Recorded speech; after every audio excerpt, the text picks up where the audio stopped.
Reaching you live from our newsroom in Lagos, Nigeria. Coming up, Senate Committee gives National Examination Council NECO 24 hours to provide evidence of payment for exam materials worth 2.7 billion naira.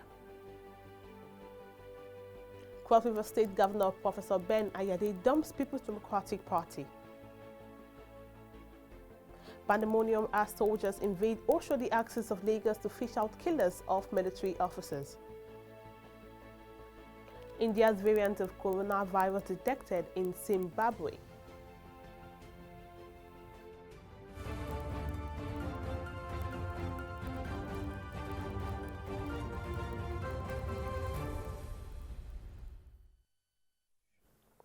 Many thanks for joining us in News Now, and here are some big stories for the day.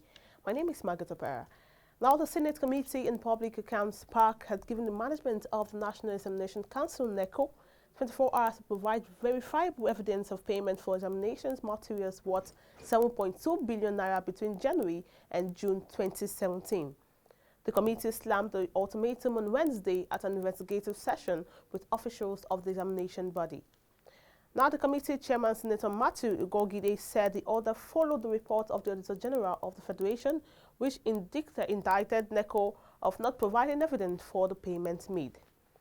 The report had alleged that NECO paid for examination materials worth 7.2 billion naira between January and June 2017 without evidence of receipt of the item into the store. Meanwhile, the Cross River State Governor, Professor Ben Ayade, has dumped his People's Democratic Party for the ruling All Progressive Congress, APC. Maman Mohammed, Director General, Press and Media Affairs to the Yobe State Governor, made this known in a statement on Thursday. Chairman, the APC, and I am here on behalf of the APC family to welcome His Excellency, the Executive Governor of Cross River State, Professor Ben Ayade, formally into APC. As from today, he is the leader of the party, APC.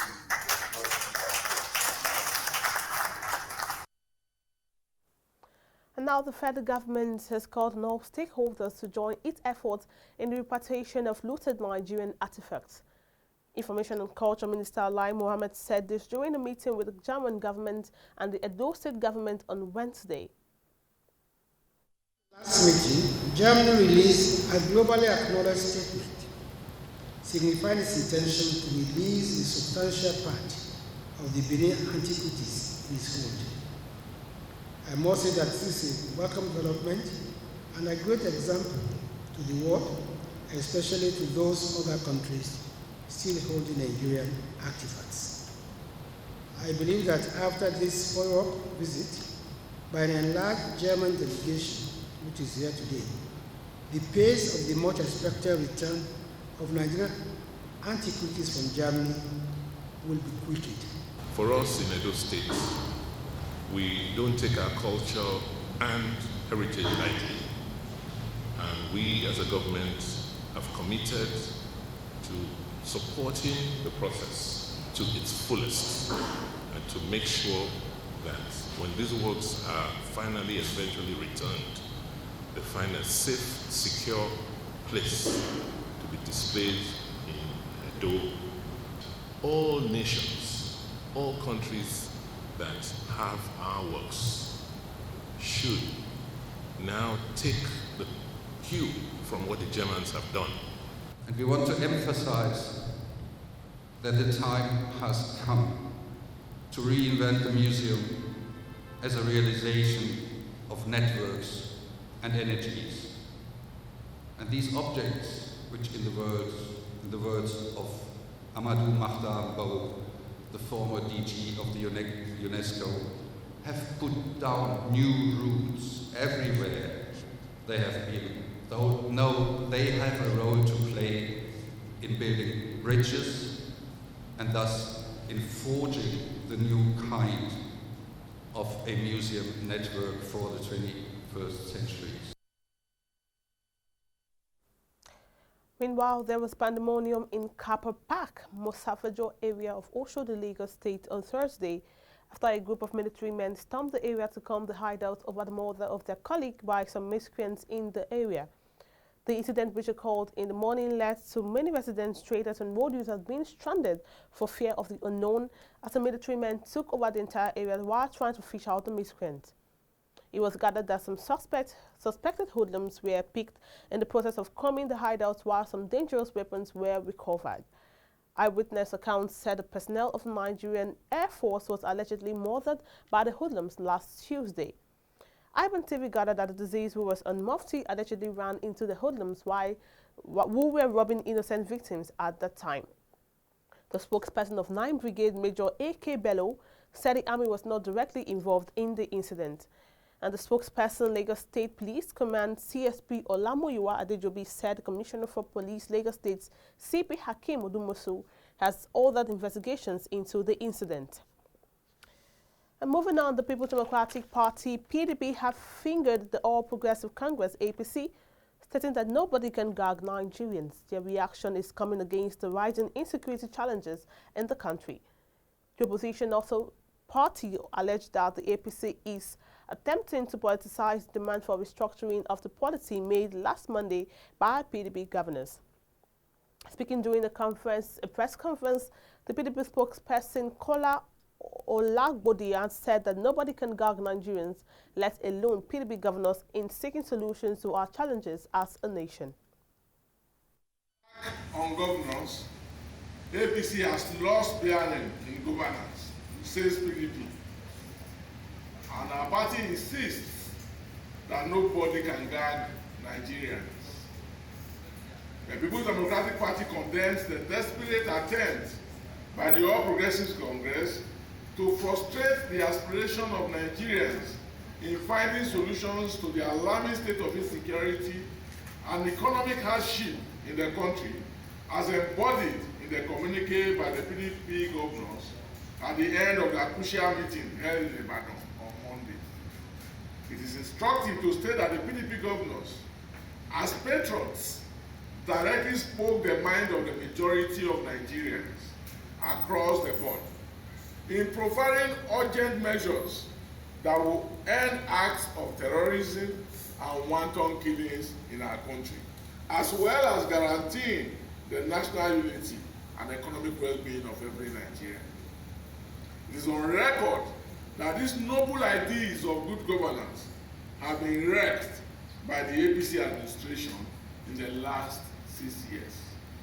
In criticizing the PDP governors' meeting and communique, the All Progressives Congress, as a party, has further showcased its internal failures in steering the ship of state on the right course, thereby pushing our country, Nigeria, towards a state of anarchy.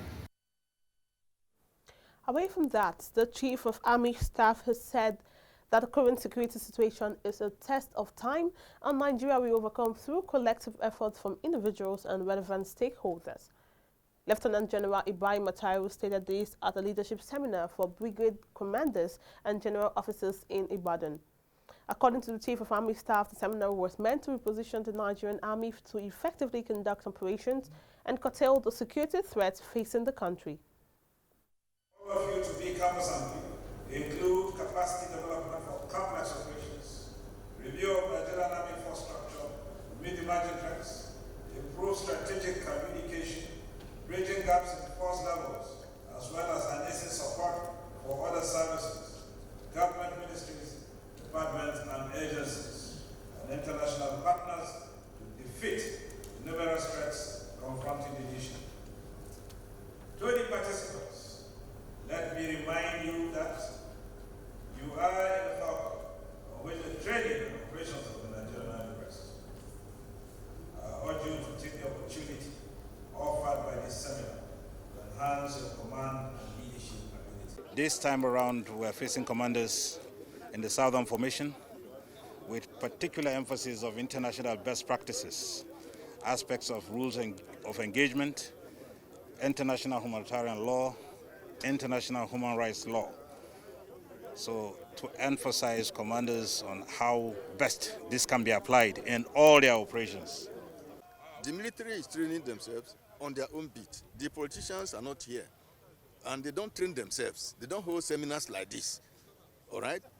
The whole issue about state police, for example, we're over-laboring our military. The military is doing a lot of police job. We're overusing them, we're overstretching them. And so let the country recognize, train, and fund the police as the lead agency for internal security.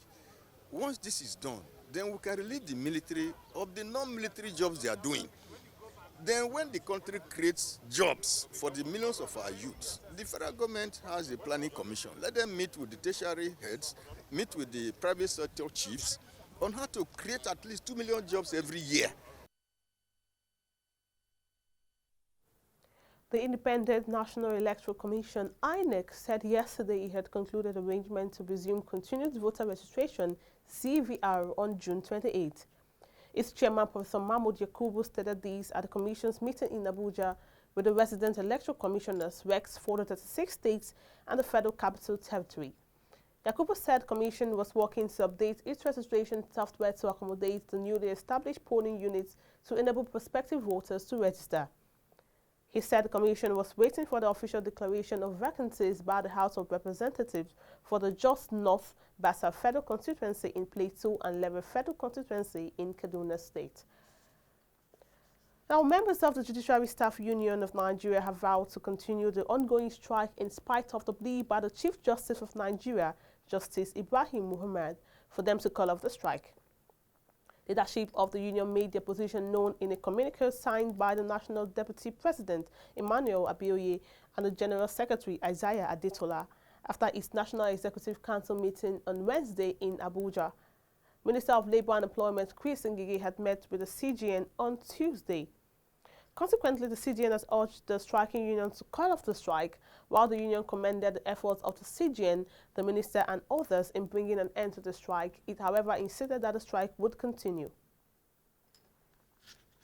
Now in Ebonyi State, Governor of Ebonyi State, Dave Umahi, says the Southeast Political Zone does not want war, adding that the region also does not want to leave Nigeria.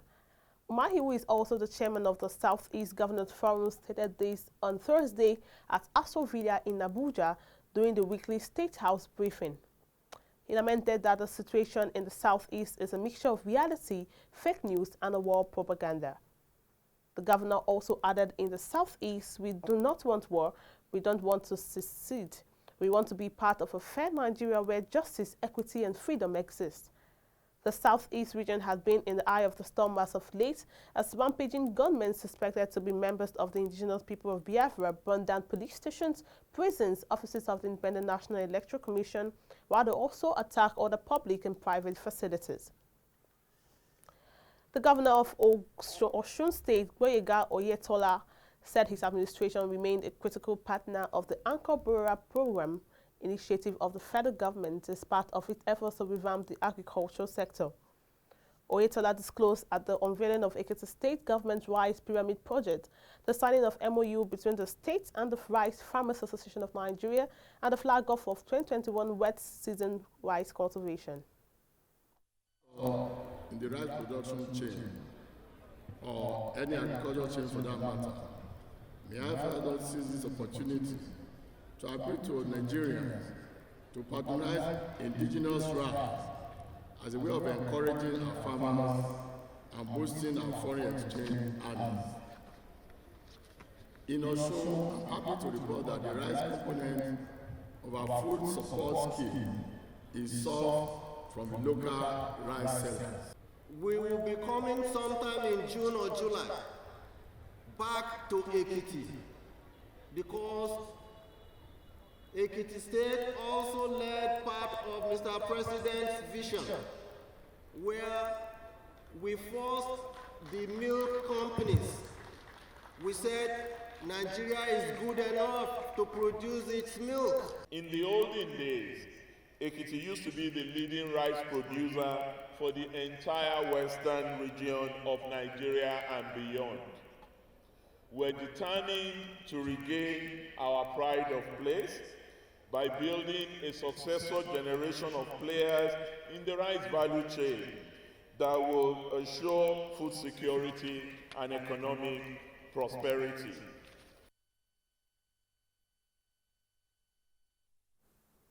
Now, the Victim Support Fund Task Force has donated 3 solar boreholes and distributed sanitation and hygiene services materials to 3 schools in Taraba. Toyosi Akere led the chairperson Victim Support Fund Task Force COVID-19 Task Force team while handling over the facilities at the Government Commercial College, Takum, said the donation was aimed at improving sanitation and hygiene services in schools and communities across the state to check the spread of COVID-19. We provided food, personal protective equipment, and medical items to to 18 states across all the 6 geopolitical zones of Nigeria. In addition to that, the data monitoring and telesurveillance equipment of the Nigeria Center for Disease Control was also donated by the Victim Support Fund COVID-19 Task Force, in addition to the IT equipment used by the COVID-19 Secretariat of the Federal Ministry of Health. We make very bold to say that since the pandemic broke out in Nigeria, the Victim Support Fund has been the single most impactful organization, private sector-led humanitarian initiative in the country, providing support for communities and families around the country. I said the school and the communities surrounding the schools to ensure that they protect the project, because it was millions of naira projects. I should not allow it to deteriorate. They should put it in good use. It is it is a solar living borehole. So the more the intensity of the sun, the more it gets powered and they will get the water. We'll take a short break now. We'll be back for more stories. Stay with us.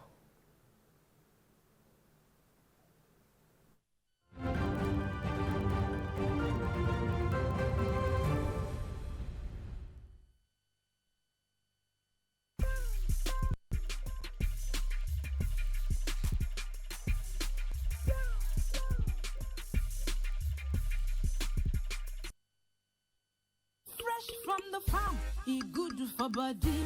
No chemical at all. This na real banga. No more wahala or pandy washy. Just put on for fire and your food is already. Everybody follow me, chop banga. Hey, banga.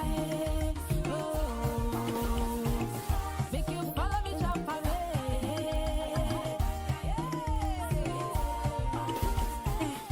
Banga cook don easy. Bangana palm fruit where they come out. Put them inside can. You fit use banga cook any kind soup where you like. And other food them like rice, beans, and even yam. Now Pali Agro Product Limited then they manufacture them. For distribution, make you call 070-666-38213. Banga for make your food yummy. You're welcome back. Now on the Africa scene, Malawi on Wednesday destroyed 19,610 doses of AstraZeneca COVID-19 vaccines that expire 18 days after arriving, despite assurances from the African Union and the World Health Organization that the vaccines were safe until mid-July.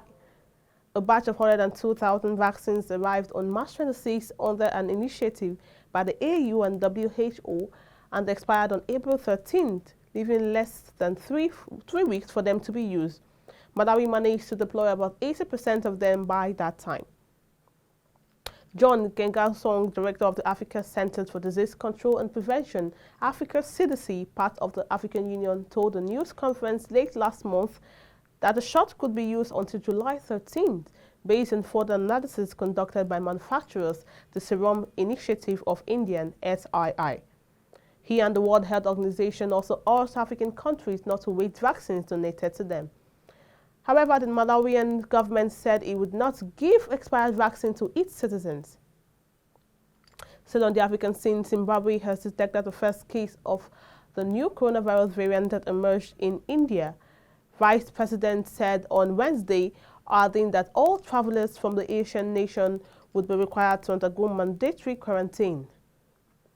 Chiwenga, who also doubles as Zimbabwe's health minister, said in a statement the cases had been detected among a group of people in the central town of Kweke after a student returned from India on April the 29th. He added people traveling from or transiting from India will be subject to mandatory quarantine at a designated quarantine center at their own cost. Now, travelers from India would be subjected to a COVID-19 test on arrival, even if they have been tested in their country of origin. Zimbabwe has recorded 38,595 COVID-19 cases and 1,583 deaths since last year. Moving on to the foreign news, India reported on Thursday 276,110 new coronavirus infections over the last 24 hours, while deaths rose by 3,874. Health Ministry data shows South Asian nations' infection tally stands at 25.77 million, with a death toll of 287,122. And also, Greek authorities moved more people to safety on Thursday as firefighters battled a forest fire that spread from the Corinth region of southern Greece to western Attica, they said. No deaths were reported in the blaze that broke out on Wednesday night in the forest at a small seaside holiday resort at the Corinth Gulf of Peloponnese Peninsula, about 90 kilometers from the capital, Athens. 6 villages and 2 monasteries in the Gerania Mountains were evacuated, while residents at another village were told on Thursday to leave their homes as the blaze, fanned by strong winds, moved eastward and crossed into West Attica. Many Athenians woke up to the smell of fire, and thin clouds of smoke could be seen from many parts of the city. In Ukraine, President said on Thursday that Russia's issuance of its passports to residents of eastern Ukraine is the first step towards as a nation of the region. Zelensky told a news conference. This is definitely a first step because the same thing happened once in Crimea. Crimea residents were given Russian passports. This is a big problem. And now business news. The President Muhammadu Buhari has approved 4 airports in Nigeria as special economic zones. The approved airports are Murtala Muhammad International Airport, Lagos, Port Harcourt International Airport, Rivers State, Malam Aminu Kano International Airport, Kano, and Nnamdi Azikiwe International Airport, Abuja. This was disclosed on Thursday by the Minister of Aviation, Hadi Sirika. The minister on Wednesday assured Nigerians that the national airliner will swing into full operation by the first quarter of 2022. He disclosed this while fielding questions from State House correspondents after the Federal Executive Council meeting at the Presidential Villa in Abuja. And also, the House of Representatives has resolved to investigate the alleged abandonment of the Eastern Rail Line, the Port Harcourt-Maiduguri section, after the federal government awarded a reconstruction contract for 72.34 billion naira. At the plenary on Wednesday, the House resolved to set up an ad hoc committee to investigate the 19.2 billion naira railway rehabilitation contract for the Port Harcourt-Makurdi section, which was awarded to ESA Contracting Industry Company Incorporated. The panel would also confirm the status of the entire contracts awarded for 1,443-kilometer Eastern Railway Line for approximately 72.34 billion naira to MERS ESA Contracting and Industry Company, Turkey, CGGC Global Project Nigeria Limited and Lingo Nigeria Limited, in association with Straki Hosti and Partners Limited of Czech Republic. The resolution was sequel to the unanimous adoption of a motion moved by Muzondo.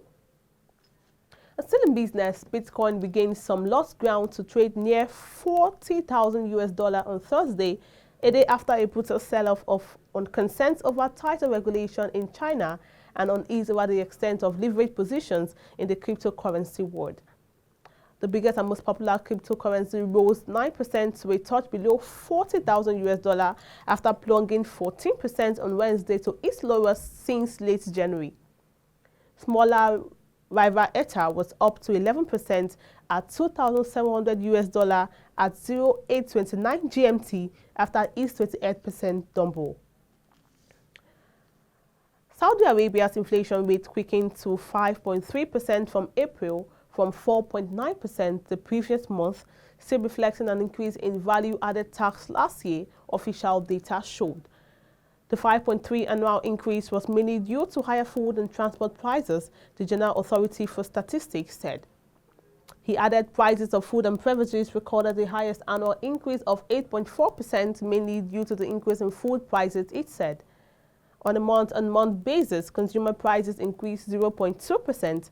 Annual inflation was 3.4% in 2020, picking up in the second half of the year after authorities tripled a value-added tax to 15% to bolster coffers hurt by the coronavirus crisis and lower oil price.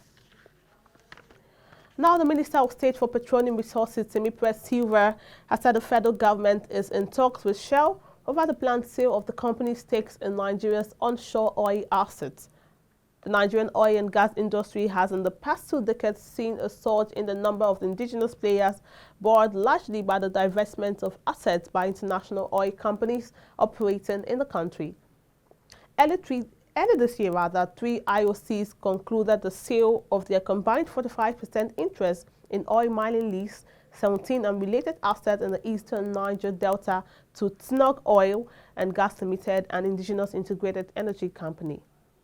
Shell Petroleum Development Company of Nigeria Limited, Total E&P Nigeria Limited, and Nigerian Ajib Oil Limited assigned their interest of 30%, 10%, and 5% respectively in the lease to TNOG Oil and Gas.